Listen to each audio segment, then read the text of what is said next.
Good morning, seventh grade, and welcome to week 2 as we are going to continue reading the novel Across 5 Aprils by Irene Hunt.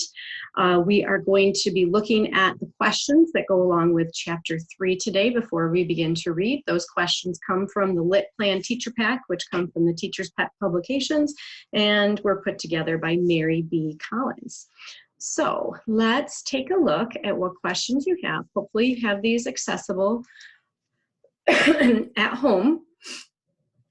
So we're looking at chapter 3. Chapter 3, there are 8 questions. We see question 1, what happened on Saturday and Sunday nights in Southern Illinois? 2, what effect did the Confederate victories at Bull Run and Ball's Bluff have on the Northerners? So I want to point out, we're going to see several different names when we reference the different sides. Confederates are in the South. Union is the North. So we can already see by question 2 that Confederate victories, victory meaning wins, at these particular 2 places, how does that affect the Northerners? And at this point, Illinois is considered a northern state. Question 3, why was the Battle of Wilson's Creek a scare to the Crichtons?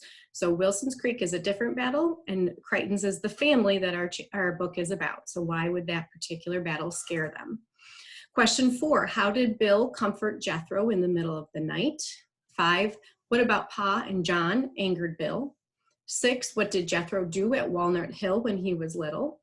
7, why was Bill's face bruised? And 8, why did Bill have to leave? And I'm sure you can make some predictions about what kinds of things might be happening in this chapter. Hopefully you have your book at home and ready, or you will soon. Please get your book out, and hopefully your page numbers are the same as mine. We're at the beginning of chapter 3, which is on page 37. So please read along with me, and I am going to be stopping along the way to explain quite a few things, so I'd encourage you to stick with the video. Every Saturday night and Sunday afternoon was like the 4th of July in all the little towns of Southern Illinois that summer. Miles of bunting draped dozens of platforms where speakers, by virtue of their prestige as men of property or of exceptional eloquence, found themselves called upon to fan the wrath of the people. Families packed children in picnic baskets into wagons and drove to a different town each week, where the music of brass bands and the streams of inflamed oratory made a glorious succession of holidays for people long bound to the tedium of isolation. Wow, there was a lot said in that paragraph. Our question is answered, but I'm not sure if you were able to follow everything that it said there. So first of all, it does tell us on Saturday and Sunday nights that it's like the 4th of July. That is a comparison, it's a simile. It's not actually the 4th of July. But think about what kinds of things happened around the time of 4th of July. We are celebrating our country's freedom.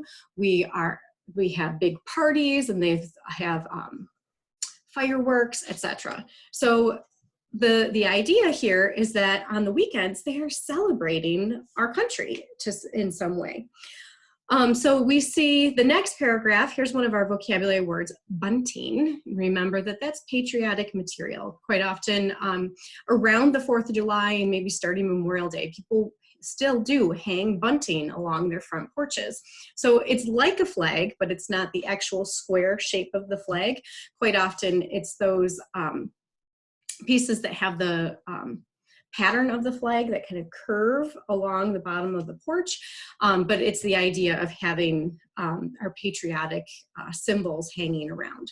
And these are on the platforms, not necessarily on people's porches. We have people who are coming to speak. The thing that brings them about for people to listen to is they are people of property, so people who own land. That gives them the privilege to be able to speak to people, or of eloquence, meaning that they are good speakers and people are willing to listen to them. So these particular people are the ones that are asked to fan the wrath. So they're kind of excited and built up and angry about the things that are going on. So far, remember, there was the firing on Fort Sumter. So they're getting revved up and ready to go to battle, or to encourage our country to be at war. Families are packing children, and they're all going to do these different things. And not only do they have speakers, but there's brass bands, so there's loud music. This oratory would be the speakers, okay? And then what this does for them is it gets them away from the tedium of isolation. So tedium, the repetition or the boringness of being isolated out in the country doing farm work all the time. So it's giving them something to do. It's kind of exciting.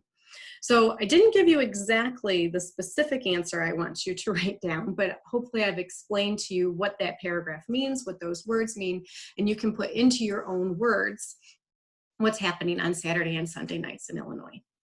All right, let's continue the next paragraph.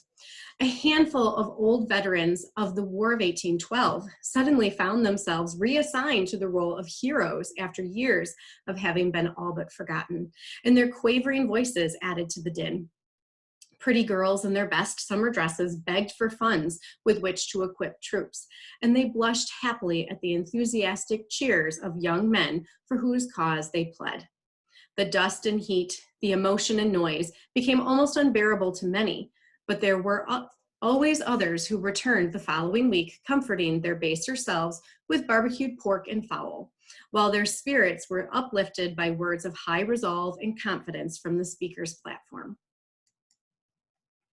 They had need for reassurance late in July when word came of the first battle of the war, a battle that had, at first, much the same picnic atmosphere which characterized the rallies being held all over the country.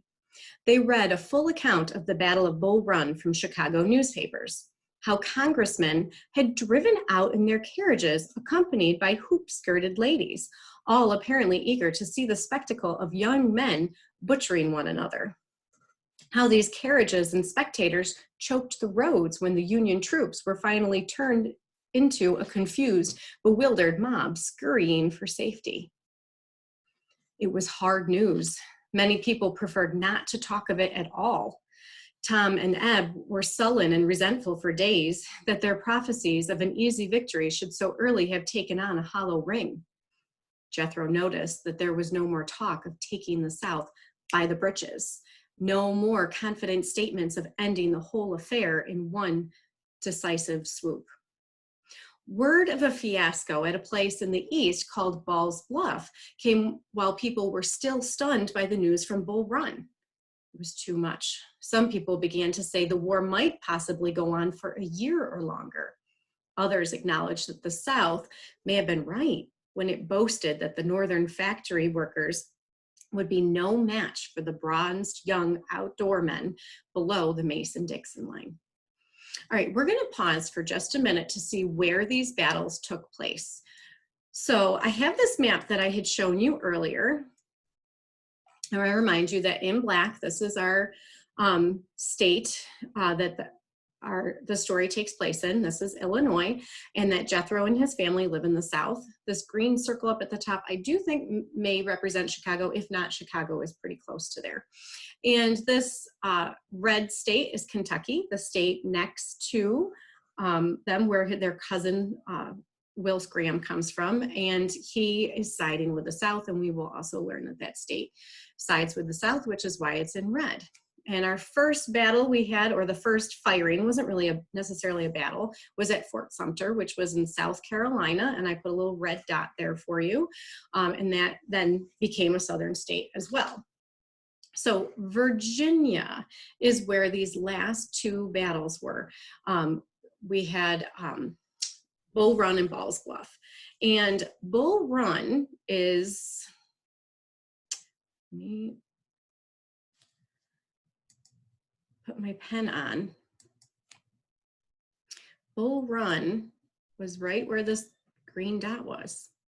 Oops, sorry, hard to draw on the computer with the mouse. So in Virginia, which is, very close to where Washington, D.C. is, this battle, the Confederates had won, which was not good for the North, and they're very upset by that. And then Ball's Bluff as well was also in Virginia. I was trying to do some research to determine exactly where it is. I don't think it's this other green dot. I think it's a little more north, but I'm not 100% sure, so I'm not going to mark it on the map, but just keep in mind that it was in Virginia.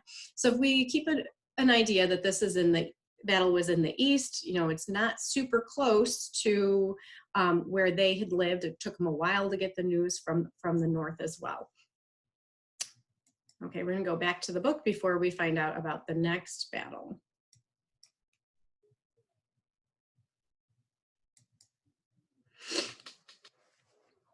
Okay. Bill was silent throughout the turmoil that summer. He went to the rallies, often taking Jethro along. He sat in the dooryard night after night and listened as the two younger boys chafed to be off the minute they could be spared, and as John and Shadrach made their plans to leave at least by midwinter. Shadrach decided to abide by his contract to teach the winter session of school, which would be over in February.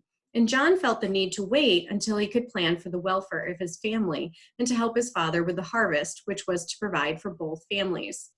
Bill listened quietly to all the talk, and his face was troubled as he looked at first one and then another speaker. But when they paused and seemed to wait for what he had to say, he turned away with a silent aloofness that none of them dared to challenge. In the late summer, shortly after Tom and Eb left, there was news of another defeat for the North. It was closer to home this time, at Wilson's Creek in Missouri. There were boys from Illinois at Wilson's Creek, and the war for many people in Jasper County had suddenly become a sorrowful reality. It was at Wilson's Creek that the Union commander, Nathaniel Lyon, was killed. And it was here people said that hundreds of boys died because of General Fremont's refusal to send reinforcements to Lyon. Jethro heard both angry words against the high praise for General Fremont in the days that followed Wilson's Creek. Fremont was denounced as the general who had made Missouri a nightmare of hatred and turmoil by his self-imposed role as emancipator of slavery in that state. On the other hand, he was praised for being a dedicated and courageous man who spoke out against slavery, while the timid president would not do so. Okay, so normally someone would have studied Fremont and would have shared a little more information about him. He was one of the generals who was very much against slavery, and he would sometimes go through the territories and free slaves himself, even though he didn't have permission to do so. However, in this particular battle, he did not send in reinforcements, which is part of what caused them to lose that battle. So why was this, I forget what the words were in the question, but it, part of the reason it bothers them so much is because it is so close to home. So let's take a look at where it's located, that it is close to home.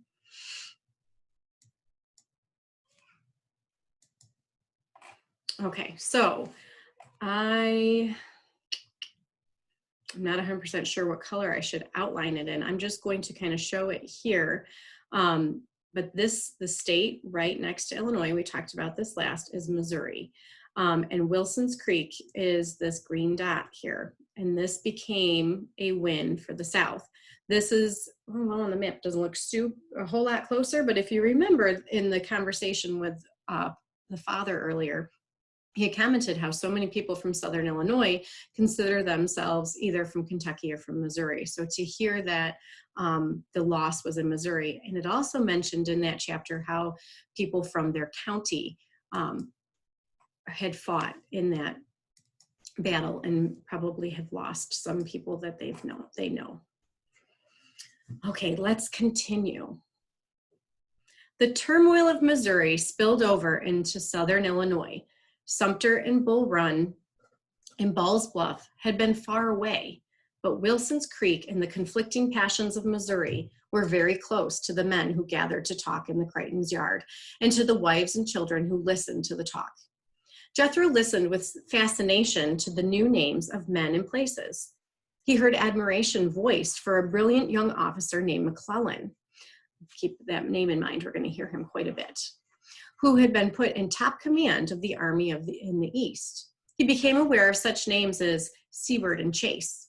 He knew who Senator Sumner was and Old Thad Stevens, what such names as Wendell Phillips and Henry Ward Beecher stood for, what roles were being played by Jefferson Davis and Robert E. Lee. In later years, he remembered that these names had been part of a noisy confusion for him at first. Then they had slowly taken an orderly place in his mind among dozens of others as the great drama of the years unfold. And as we continue to read, we'll focus more on some of these characters, well, real people, McClellan, Jefferson Davis, and Robert E. Lee in particular. After the two younger boys had gone, Jethro took their place in the loft with Bill at night. Sometimes he dreamed about things he'd overheard in the conversations about Wilson's Creek.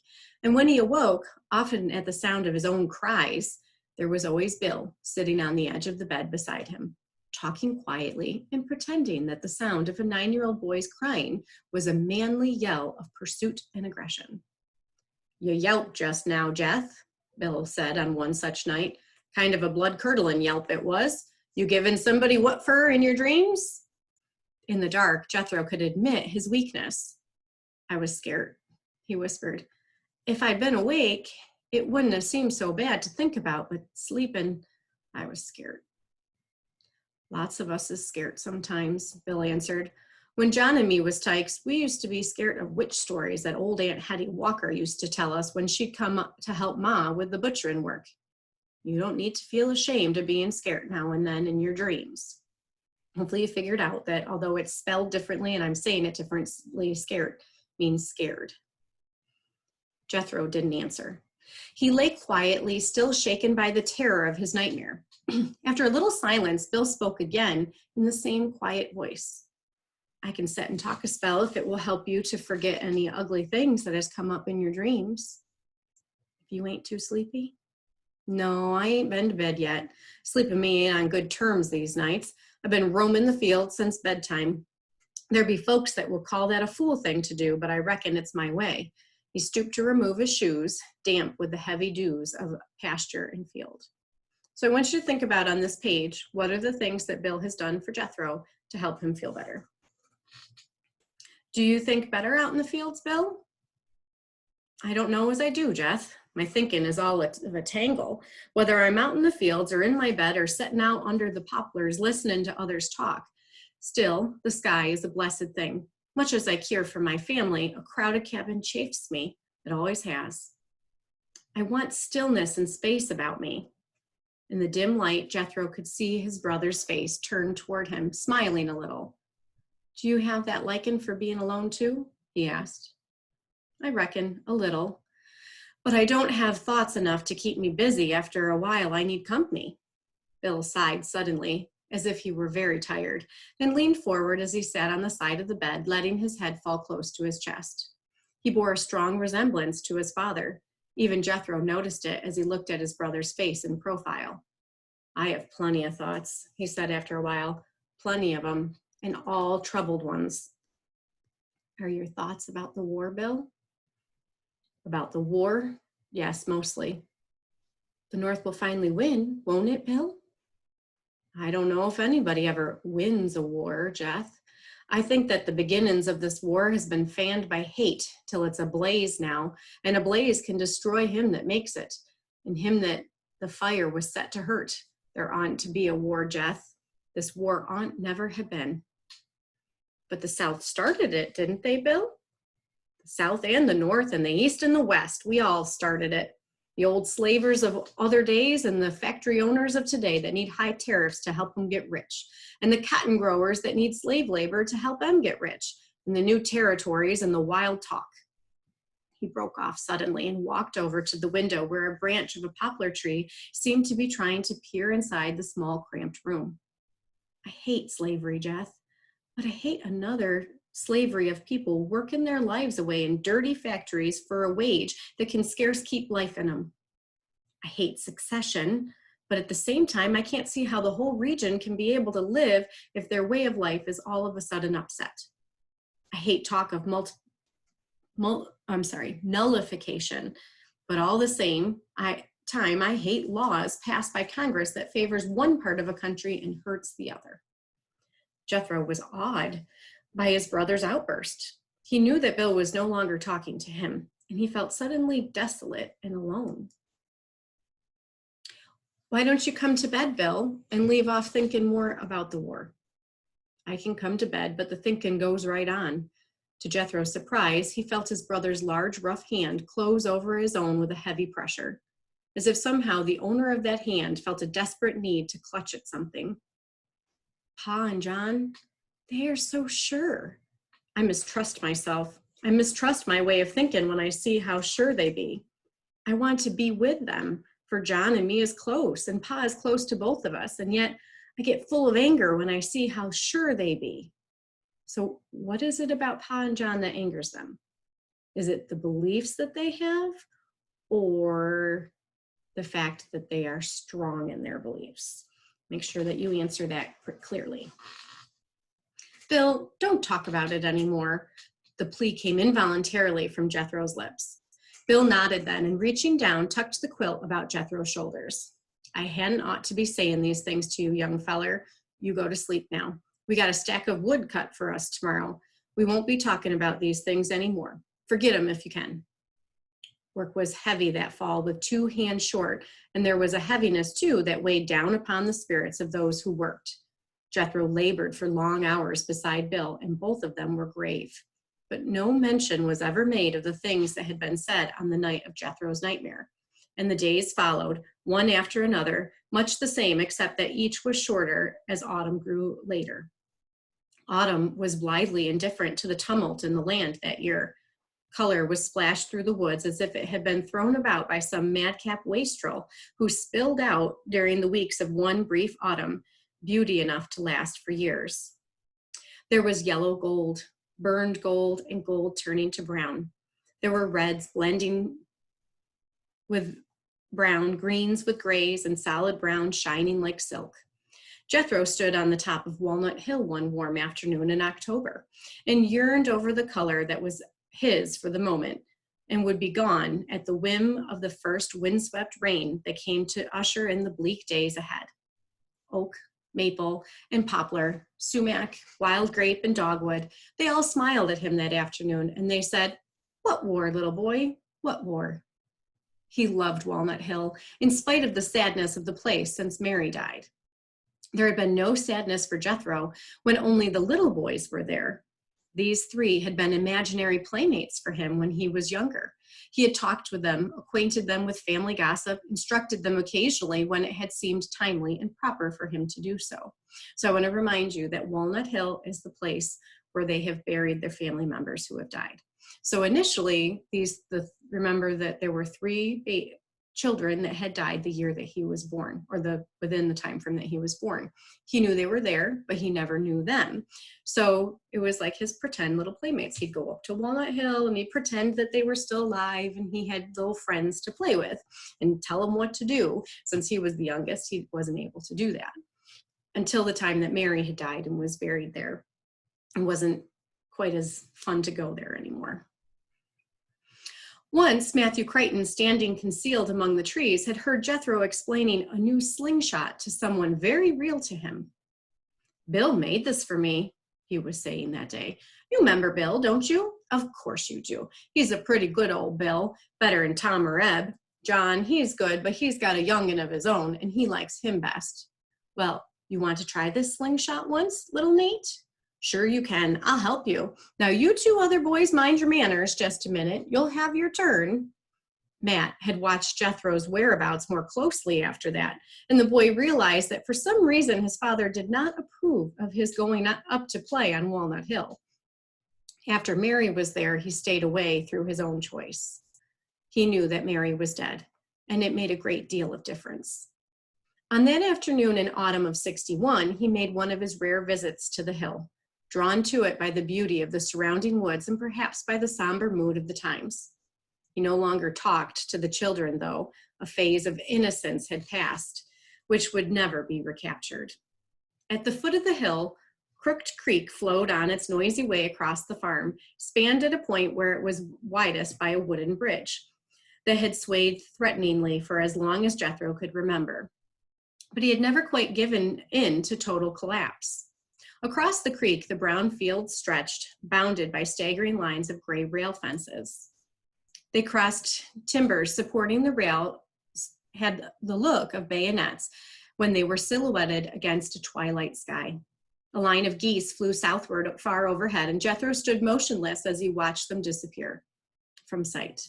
So engrossed he was with the flight of the geese that he did not hear Bill's footsteps until his brother was quite near. He caught his breath at sight of Bill's face, which was swollen and beginning to grow discolored from a deep cut and many bruises. "What's hurt you, Bill?" he asked, his voice barely audible, for he was pretty sure he knew. "We had a fight, Jeff, about an hour ago. We fight like two madmen, I guess." "You and John?" Bill's sigh was almost a groan. "Yes, me and John. Me and my brother John." Jethro could not answer. He stared at the cut above Bill's right eye, from which blood still trickled down his cheek.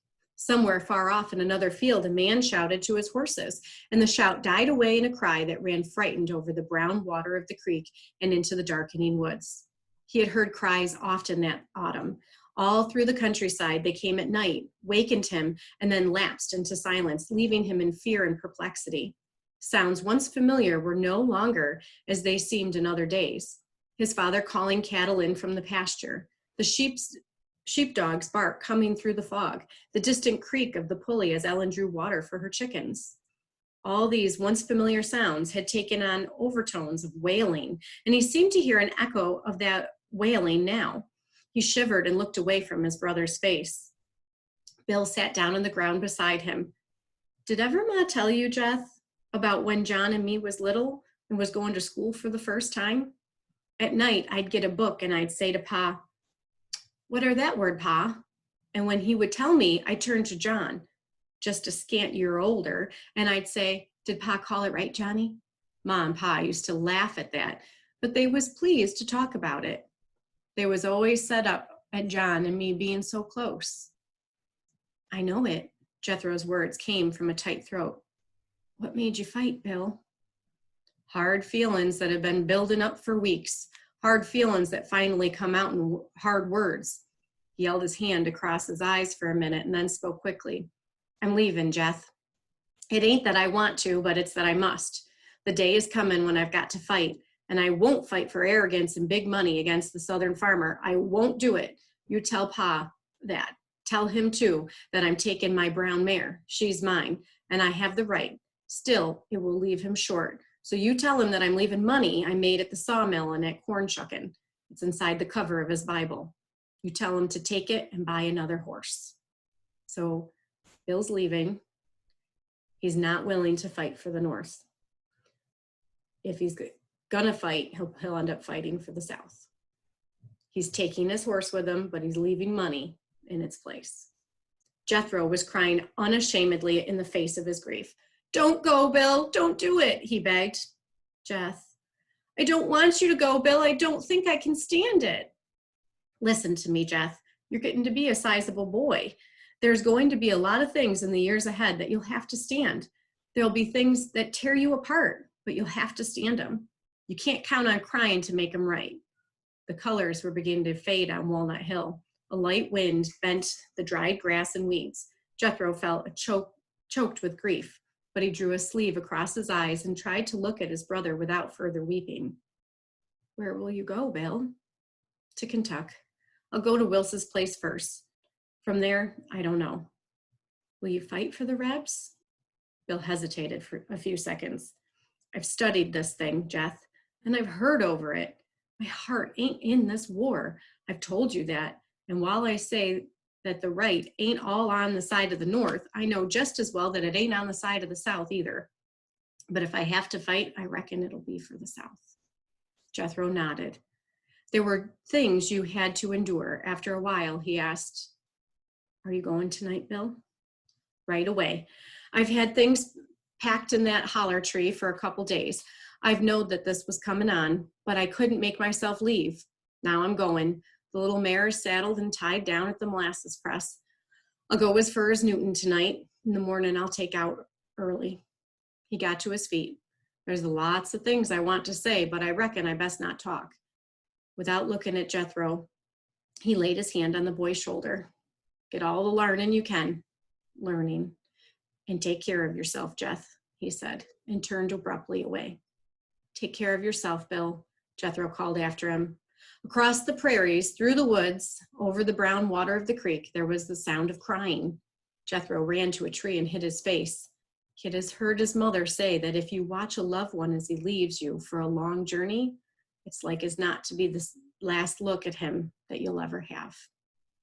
And that's the end of chapter 4. I think we pretty clearly answered all of the questions. Please make sure that you restate the question into your answer, that you have complete sentences, capital at the beginning and a period at the end. Make sure you have details in each of your answers as well. Have a good day.